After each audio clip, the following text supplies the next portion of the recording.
à ma fille.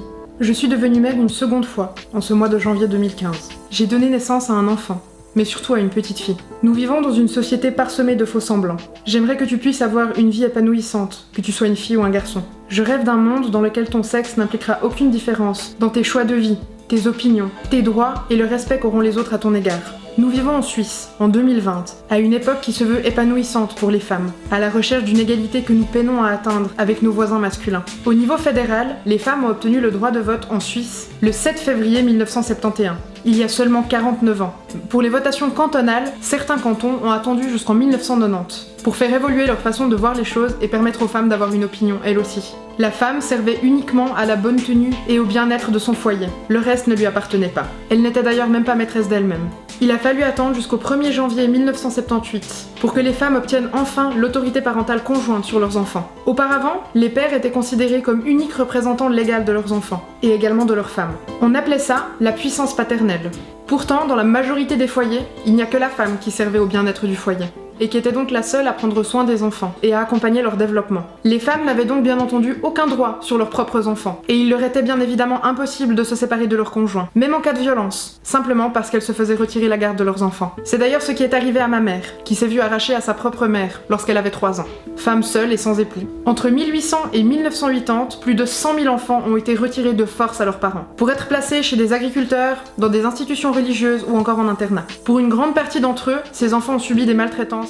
Ils étaient arrachés à leurs parents suite à un divorce, pour cause de pauvreté, ou simplement quand la mère était considérée comme inapte pour élever son enfant. Qu'elle soit seule, que l'enfant soit illégitime, qu'elle soit analphabète, ou simplement originaire d'un autre pays et qu'elle parle très peu le français ou le suisse allemand. C'était les normes de l'époque qui entraient en compte. Les normes bourgeoises qui voulaient que les parents devaient être à deux, mariés, avec un certain revenu financier et avec une certaine culture pour pouvoir se permettre d'élever des enfants. Le 1er juin 1979, les femmes qui subissent des violences domestiques en Suisse sont enfin reconnues comme des victimes. La première maison pour femmes battues de Suisse ouvre à Zurich, où les femmes peuvent se rendre avec leurs enfants pour être protégées. Pourtant, on ne parle encore ici que de maltraitance visible. Les viols conjugaux, eux, n'ont aucune forme de reconnaissance, puisqu'ils répondent simplement au devoir conjugal. Dans les faits, encore aujourd'hui, bien trop de femmes subissent des violences, qu'elles soient physiques ou mentales. Elles n'en parlent pas, par peur des représailles, et par peur de ce que cela pourrait impliquer dans leur vie et dans celle de leurs enfants. Vivre une situation de maltraitance dans le silence est presque encore une norme actuellement, pour avoir le sentiment de ne pas se mettre davantage en danger, et surtout de ne pas mettre en danger ses enfants. Dans les faits, dans un petit pays comme la Suisse, une femme est victime de féminicide toutes les 2 à 3 semaines. Et les places d'hébergement d'urgence, encore aujourd'hui, sont bien trop rares pour avoir de la place pour accueillir toutes celles qui subissent des maltraitances, que ce soit par leur conjoint ou par leur ex-conjoint. Le 14 juin 1981, il est enfin mentionné une forme d'égalité dans la Constitution suisse. L'article 8, alinéa 3. L'homme et la femme sont égaux en droit. La loi pourvoit à l'égalité de droit et de fait, en particulier dans les domaines de la famille, de la formation et du travail. L'homme et la femme ont droit à un salaire égal, pour un travail de valeur égale. Et vous voulez un scoop ? Dans les faits, très peu de ces nouvelles exigences sont mises en pratique. Suite à ce changement dans la Constitution, les femmes restent complètement inférieures aux hommes, dans tous les domaines. Le 12 février 1982, il est décidé enfin que les filles auront les mêmes chances d'admission que les garçons, lors d'études supérieures ou d'entrée au collège. Jusqu'alors, les filles étaient jugées bien plus sévèrement que les garçons, au sujet de leurs compétences, et n'avaient bien souvent pas droit au même enseignement que leurs collègues masculins. Désormais, la scolarité doit être la même, quel que soit le sexe de l'enfant. Et encore aujourd'hui, dans bien des pays, les petites filles n'ont même pas accès à la scolarité obligatoire. Elles n'ont accès ni à l'enseignement ni à la culture. Dans une grande partie du monde, la scolarité n'est absolument pas obligatoire, en particulier lorsqu'il s'agit des filles. Simplement parce que les femmes sont éduquées pour devenir de bonnes mères au foyer, et surtout des femmes dociles. Le 1er juin 1988, le droit matrimonial est revu. L'homme n'est désormais plus considéré comme le chef de famille, et la femme n'est plus considérée comme unique responsable des tâches ménagères et de l'éducation des enfants. Elle a désormais le droit de travailler ou d'ouvrir un compte en banque sans avoir l'avis au préalable de son conjoint. Encore une fois, encore aujourd'hui, certains hommes ne considèrent pas les tâches ménagères comme quelque chose qui leur revient. L'éducation des enfants et la charge mentale de manière générale n'est pas une responsabilité pour eux. Ce n'est pas une co-responsabilité. C'est quelque chose qui, selon eux, revient uniquement à la femme, qu'elle travaille ou non.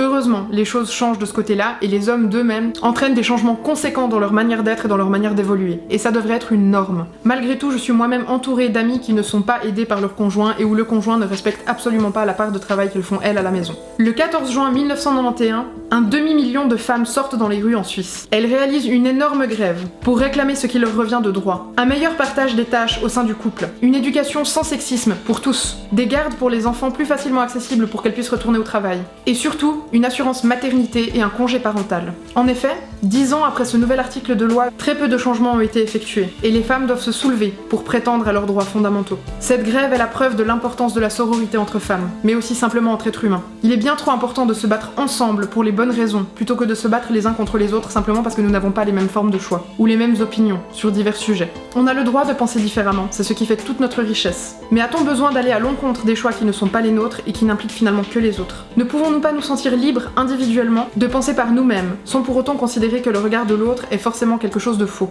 Le 17 mai 1992, les actes sexuels imposés par le conjoint et le viol au sein d'un couple sont enfin considérés comme du viol conjugal. Les femmes ne sont désormais plus tenues de répondre au devoir conjugal. Elles ont désormais le droit de dire non et ne sont plus tenues de répondre aux besoins de leur conjoint si elles n'en ont pas envie. La notion de consentement mutuel est inscrite noir sur blanc. Malgré tout, encore aujourd'hui en 2020, une femme sur 5 a déjà été ou est toujours victime de violences sexuelles. Et beaucoup de femmes continuent à se taire, pensant que ce qu'elles subissent à la maison est normal. Comme s'il était du devoir de la femme, fondamentalement, de répondre aux besoins sexuels de son conjoint. Il est bien difficile dans ce genre de cas d'accepter son identité de victime. Le 1er juin 1996, une loi nationale sur l'égalité entre enfin en vigueur. La discrimination et le harcèlement sexuel sur le lieu de travail sont désormais interdits. Les femmes et les hommes doivent être égalitaires au moment de l'embauche, mais également pour les promotions, la somme de responsabilité, le salaire et les conditions de travail. Dans les faits, c'est souvent loin de la réalité. Nous sommes dotés d'un utérus qui nous donne la chance, si nous en avons envie, un jour de pouvoir porter la vie. Une grande partie des entreprises favorisera plutôt l'embauche d'un homme,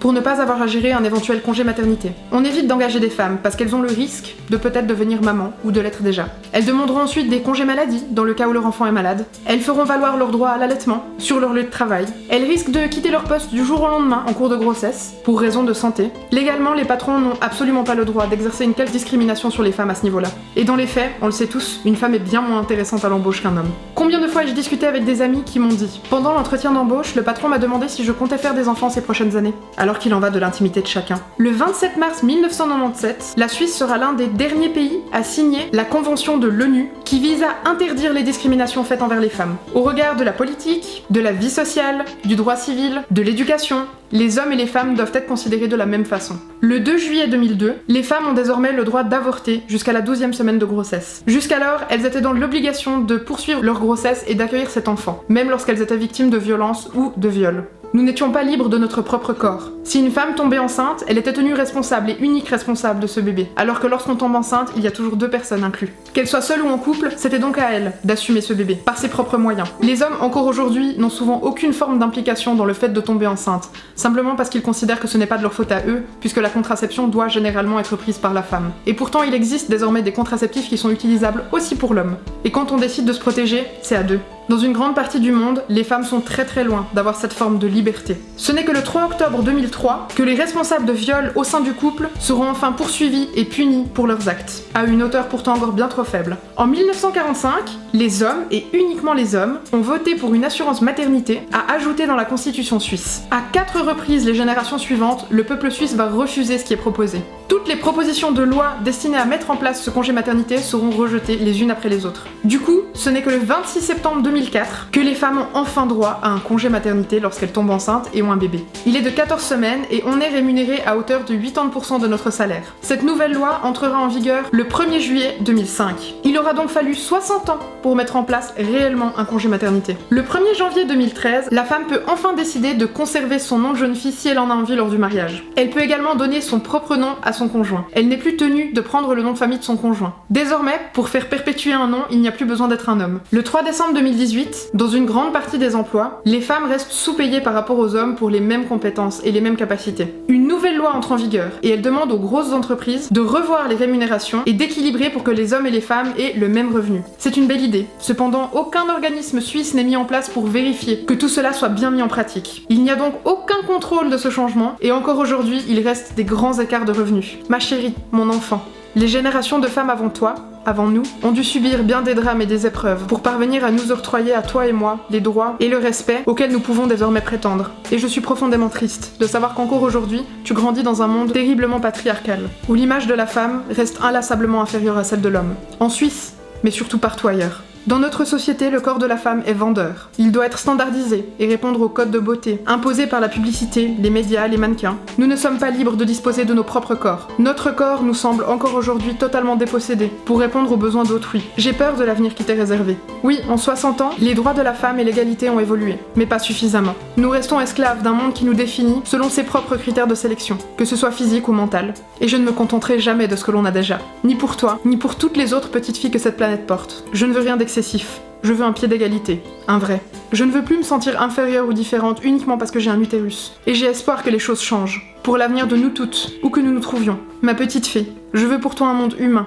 Je veux que tu sois respectée et considérée, pas pour ce que tu as entre les cuisses, mais pour la personne que tu es, tes valeurs et ton état de conscience. Je refuse que l'on se permette de te définir uniquement en tant que fille. Tu es tellement plus que ça. Je te souhaite d'être la femme que tu souhaites devenir, libre de choisir le métier qui te plaît et d'être valorisée quoi que tu veuilles faire. Je ne veux pas que la société te fasse obstacle. Tu as le droit d'être qui tu veux. Tu as le droit de t'habiller comme tu en as envie, sans que cela donne aux autres le droit de te manquer de respect, sans que les hommes puissent considérer pouvoir se passer de ton consentement. Tu n'as pas à être jugé selon ton apparence. Tu as le droit d'aimer qui tu veux, un homme ou une femme. Tout ce qui importe, c'est que la personne que tu choisiras te respecte, dans ton intégrité, dans ton entièreté, pour la personne que tu es, et non pour la personne qu'elle aimerait que tu sois. Je veux que tu sois libre d'aimer quelqu'un qui te respectera profondément et qui t'aidera à t'épanouir sur ta propre voie, sans te faire du mal, sans te blesser, sans vouloir te détourner de ce qui est important pour toi. Tu as le droit de développer tes propres opinions et de les défendre. Le seul impératif, c'est de toujours respecter l'opinion des autres comme tu aimes qu'ils respectent le tien. Tu dois être rémunéré à la hauteur de tes capacités et de tes compétences, et pas à ton tour de poitrine. Tu as le droit, si tu en as envie, de devenir maman,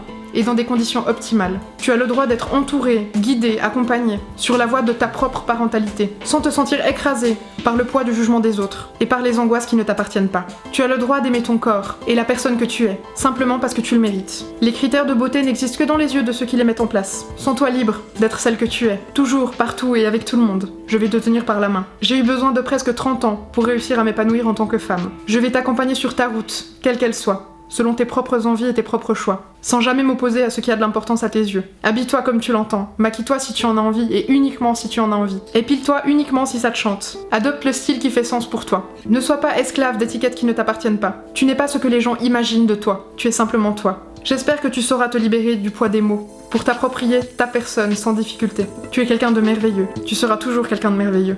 Et je n'ai qu'un souhait pour toi, que tu aies toujours la possibilité de faire tes choix librement, comme tes frères. En attendant, je vais continuer à vous aimer et à vous élever de la même façon. Chacun à votre manière parce que vous êtes différents les uns des autres, fondamentalement, mais sans jamais prendre en considération votre sexe. Il n'est pas votre identité, et il ne le sera jamais.